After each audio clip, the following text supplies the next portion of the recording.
Bonjour et bienvenue. Cette exposition vous invite à découvrir le dialogue entre l'art d'avant-garde et les sciences humaines durant l'entre-deux-guerres en France.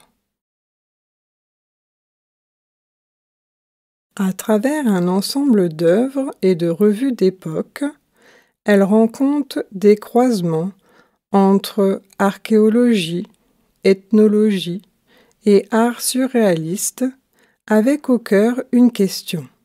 Qu'est-ce qu'un objet d'art ?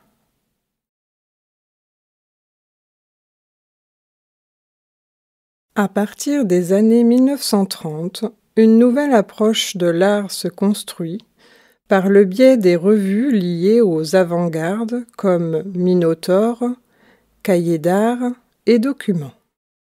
En confrontant des œuvres antiques, des œuvres modernes et des œuvres dites extra-européennes, ces publications brisent les frontières entre disciplines et font naître des significations nouvelles. En préambule de l'exposition, une œuvre emblématique du sculpteur Alberto Giacometti vous est présentée, l'objet invisible. Les traits de son visage sont nés d'un masque de la guerre de 1914-1918, trouvé au puce par l'artiste. Cette sculpture incarne le caractère ambigu d'un objet d'art.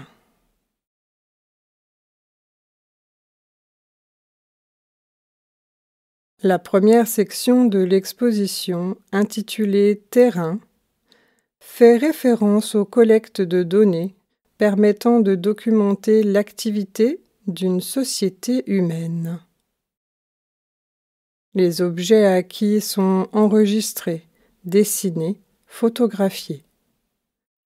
Au retour du terrain, ils rejoignent les collections d'un musée d'ethnographie. Ils deviennent alors des sources de questionnement pour les ethnologues ou d'inspiration pour les artistes. Le titre de la deuxième section, Fouilles, évoque la mise au jour des couches de terre dans lesquelles les objets sont enfouis. Ici, le travail de l'archéologue devient une métaphore de la recherche des origines et de l'inconscient.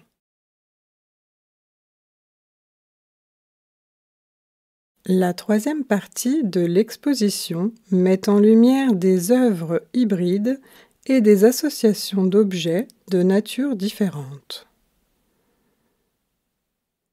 Intitulée « Cadavres exquis », elle fait écho au jeu collectif surréaliste qui consiste à juxtaposer à l'aveugle des mots ou des images.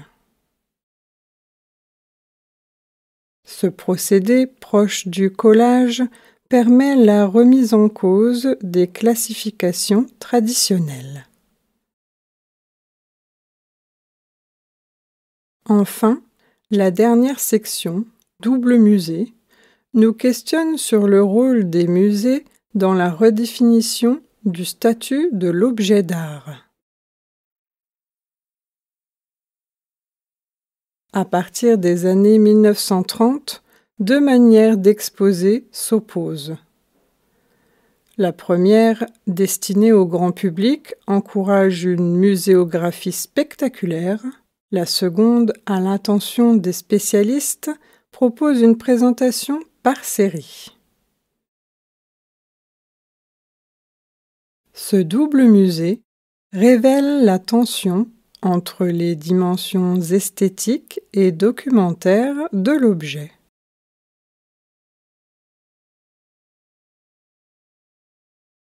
Ainsi, il nous interroge sur ce qui fait d'un objet une œuvre.